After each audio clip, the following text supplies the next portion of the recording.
राम राम। मैं गौरव कुमार आपका आप ही के यूट्यूब चैनल में स्वागत करता हूं। आज हम बात करेंगे रिजर्व बैंक की बैठक के बारे में, जो एमपीसी की बैठक हुई थी उसके बारे में। और अमूमन हर 3 महीने पे यह होती रहती है और इस पे जो सबसे बड़ी चर्चा होती है वो रेपो रेट और रिवर्स रेपो रेट के बारे में होती है। लगभग भारत का हर नागरिक 1-2 बार तो सुन ही लिया होगा रेपो रेट और रिवर्स रेपो रेट। और कुछ लोग तो भाई इसी से जुड़े हुए हैं तो वो लोग हमेशा सुनते होंगे, तो उन्हें तो पूरी जानकारियाँ होंगी। लेकिन जो लोग अच्छे तरीके से नहीं जुड़े हैं या जो केवल बस पेपर इत्यादि पढ़ करके या यूट्यूब इत्यादि सुन करके ही अपना काम, वो हो सकता है कि रेपो रेट और रिवर्स रेपो रेट के बारे में कम जानते हो। या भाई जाहिर सी बात है, जिस प्रकार से आप जुड़े रहेंगे उसी प्रकार से आपको नॉलेज भी रहेगी, तो उसके अकॉर्डिंग इंसान की नॉलेज ज़्यादा या कम हो सकती है। तो आज हम बात करेंगे उसी सब्जेक्ट के बारे में कि ये रेपो रेट और रिवर्स रेपो रेट होता क्या है। रेपो रेट वह रेट है जिस पे आरबीआई बैंकों को कर्ज प्रदान करती है काम करने के लिए। जैसे मान लीजिए किसी बैंक को पैसा चाहिए, HDFC bank, ICICI bank, UCO bank, कोई भी बैंक, धनलक्ष्मी बैंक हो जाए, महाराष्ट्र बैंक हो जाए, यूनियन बैंक हो जाए, बैंक ऑफ बड़ौदा हो जाए, एसबीआई हो जाए, मतलब कोई भी बैंक को जब वो पैसा देती है तो वो ऐसे ही नहीं दे देती है, कर्ज के रूप में देती है। और उस पर जो वो इंटरेस्ट लगाती है इसी को कहा जाता है रेपो रेट। भारत में रेपो रेट की दर इस समय जो आज के टाइम पे है, मतलब जिस दिन ये वीडियो रिकॉर्ड हो रहा है, वो लगभग 6.5% है। लगभग नहीं, 6.5% है ही। तो 6.5% के रेट पे आरबीआई बैंकों को फ़िलहाल कर्ज दे रही है। मतलब बैंक को जितना भी पैसा चाहिए उसकी एक आरबीआई लिमिट तय किया होगा कि इतना पैसा मैं आपको दूंगा या इतना पैसा ही मैं आपको दे सकता हूं। उसके अकॉर्डिंग आरबीआई उनसे अपना 6.5% के हिसाब से ले रहा है। तो रेपो रेट का जो सबसे बड़ा प्रभाव है क्या पड़ता है कि जैसे ज्यों ही रेपो रेट बढ़ेगा, 1% भी बढ़ेगा तो आपकी ईएमआई में उसका प्रभाव दिखेगा। मतलब ईएमआई भी आपकी बढ़ जाएगी, चाहे आपकी कार की ईएमआई हो, चाहे होम लोन की ईएमआई हो, या पर्सनल लोन की ईएमआई हो, या किसी भी प्रकार की ईएमआई हो, किसी भी प्रकार का लोन हो, उसमें आपको इंटरेस्ट ज़्यादा देना पड़ेगा और आपकी एफडी पर भी ज़्यादा ब्याज मिलेगा। ऐसा नहीं है कि केवल लोन पे ही आपका ये दिखेगा असर। मतलब रेपो रेट में बढ़ोतरी, लोन वाले इंटरेस्ट रेट पे भी बढ़ोतरी होगी, और एफडी जो आप कराते हैं फिक्स डिपॉजिट, उस पे भी आपको बढ़ करके मिलेगा। मतलब महंगा रेपो रेट तो महंगी एफडी, मतलब उसका रेट महंगा।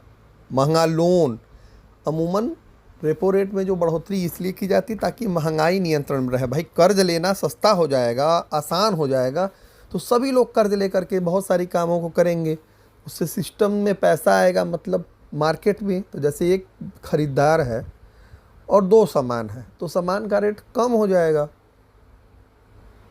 लेकिन खरीदार 10 हो जाए और सामान 2 रहे तो रेट ऑटोमेटिक बढ़ जाता है। ये रूल है। अभी तक पिछले जो 14 सालों में जो सबसे ज़्यादा रेपो रेट था वो था 2013 से लेकर के 14 के बीच में, 13, 14, 15 तक। मतलब जनवरी 2015 तक सबसे ज़्यादा रेपो रेट था, लगभग 8%। तो उस समय लोन वोन भी महंगा था और एफडी भी महंगी थी। लेकिन अब इस समय आप लोग देख ही रहे होंगे एफडी पे वहीं 6-7-8% के लगभग मतलब इंटरेस्ट मिल रहा है। तो जाहिर सी बात रेपो रेट भी तो 6.5% है। वो भी 6.5% तब है जब आरबीआई पिछले लगभग 1, 2, 3, 4,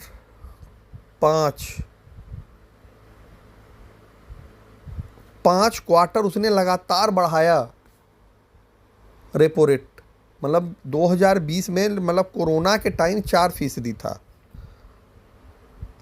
इस समय 6.5%, मतलब 2.5% की आरबीआई ने बढ़ोतरी कर दी है। और इधर लगभग 4 क्वार्टर से स्टैटिक्स है, मतलब अस्थाई है, उसी पे 6.5% पे रुका हुआ है। मतलब कटौती की मांग चल रही है, मतलब आम इंसान के द्वारा और इकोनॉमिक्स के द्वारा। लेकिन अभी आरबीआई उसे काटने के मूड में नहीं है कि नहीं अभी हम कटौती नहीं करेंगे, जैसा चल रहा है वैसे ही चलेगा, हम अस्थाई रखे हुए हैं। और अभी चूंकि महंगाई पूरी तरीके से नियंत्रण में नहीं है, और महंगाई ये जान लीजिए, यदि विकास होगा आपके देश में तो महंगाई नहीं रुकेगी। विकसित राष्ट्र में महंगाई ज़्यादा होती है, कहीं भी पता कर लीजिए।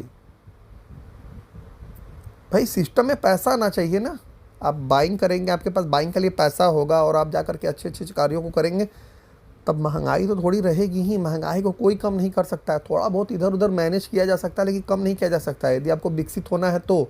नहीं तो वहीं सब सस्ता होगा तो वेनेजुएला वाली हालत हो जाएगी, पाकिस्तान बांग्लादेश वाली हालत हो जाएगी, जिम्बाब्वे वाली हालत हो जाएगी, इथोपिया वाली हालत हो जाएगी। सस्ता करने के चक्कर में दिवालिया हो जाएंगे। तो इसलिए महंगाई का होना नितांत जरूरी है।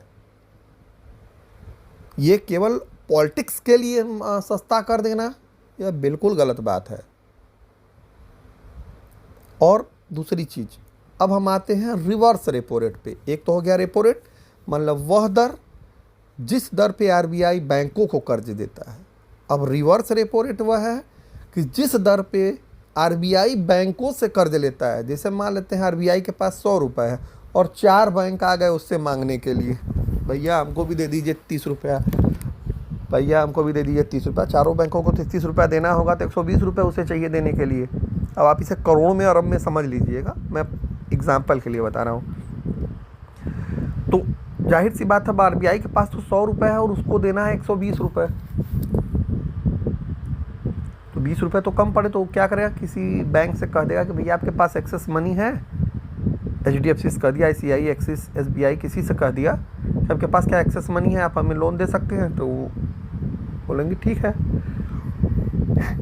लेकिन आरबीआई इंटरेस्ट कम देगा, मतलब अपने दे रहा है लोन तो 6.5% पे दे रहा है, लेकिन जब वो बैंकों से लोन लेगा तो वो 3.35% पे ही लेगा। मतलब इस समय की जो दर है,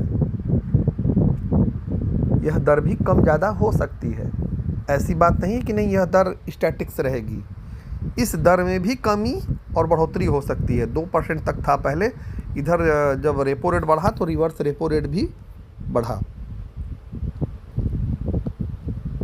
तो यह तो हो गया क्या, रिवर्स रेपो रेट, मतलब जिस दर पे आरबीआई बैंकों से कर्ज लेती है अपने काम को करने के लिए, किसी को देने के लिए। भाई सिस्टम में पैसा ऐसे ही एक चेन बनी हुई है, वो घूम रहा है। आरबीआई से आम इंसान जाकर के पैसा थोड़ी ले पाएगा, क्योंकि ऐसा कोई रूल नहीं है, बैंकों के पास ही जाना होगा। बट आरबीआई को सबको मैनेज करना है, तो आरबीआई क्या करेगी कि अपने काम को चलाने के लिए अन्य बैंकों से भी पैसा ले करके वो अन्य बैंकों को दे देगी, जिससे कि वो उनका काम चलता रहे। वो उस बैंक से 6.5% लेगी और इमीडिएटरी चार्ज के रूप में 3.35% वो दे देगी उन्हें। शेष बचा जो पैसा बचा 2.15% वो आरबीआई का। मतलब भाई हम बीच में आपको पैसा चाहिए था, मैं पैसा इनसे लिया अपने भरोसे पे आपको दिया, तो ये भैया 2% मेरा हो गया। तो ये रही सामान। अब हमको जहाँ तक आशा है कि आप लोगों को ये बातें समझ में आ गई हों कि रेपो रेट क्या होता है, रिवर्स रेपो रेट क्या होता है, और ये इनके प्रभाव क्या हैं, ये क्यों बढ़ाए जाते हैं, क्यों घटाए जाते हैं। तो सीधा सीधा बढ़ाए और घटाए इसीलिए जाते हैं कि सिस्टम से जब पैसा हटाना होता है तो बढ़ा दिए जाते हैं, और सिस्टम में पैसा लाना होता है तो घटा दिए जाते हैं। बहुत ज़्यादा लंबी चौड़ी चीज़ों को सोचने विचारने का नहीं, क्योंकि पूरा भारत कॉमर्स से नहीं पढ़ा है। देखिए, थोड़ा मेन लैंग्वेज का यूज करने का मतलब ये होता है कि आम इंसान और आम व्यक्ति भी इसे समझ सके। केवल बहुत शिक्षाविद जब आप रहेंगे तो आपको समझने की ज़रूरत क्या है। ख़ासतौर से मेरा वीडियो उन्हीं लोगों के लिए मैं लाता हूँ जो लोग थोड़ा कम पढ़े लिखे हों या नए हों मार्केट में, या वो जानना चाहते हों। अब मुझे पूरी आशा है कि आप लोगों को ये समझ में आ गया होगा कि रेपो रेट वह रेट है जिस रेट पे आरबीआई बैंकों को कर्ज देता है, और रिवर्स रेपो रेट वह रेट है जिस रेट पे आरबीआई बैंकों से कर्ज लेता है। अभी के लिए इतना ही। बहुत सारे वीडियो मेरे वीडियो सेक्शन में डाले गए हैं, उन्हें भी आप लोग जाकर के ज़रूर देखा करिए। बिल्कुल आसान भाषा में और आपके काफ़ी काम आएंगे। चैनल को सब्सक्राइब, लाइक, शेयर, कमेंट करते रहिए। कोई भी प्रश्न होते हैं उन्हें आप टेलीग्राम पर भी पूछ सकते हैं। टेलीग्राम का लिंक मेरे बायो में दिया गया है। और प्रतिदिन रात को 9:30 से 10 बजे के करीब क्वेश्चन एंड सेशन होता है, जिसमें आप जुड़ करके क्वेश्चन आंसर अपना पूछ करके कोई जानकारियाँ प्राप्त कर सकते हैं। धन्यवाद। राम राम।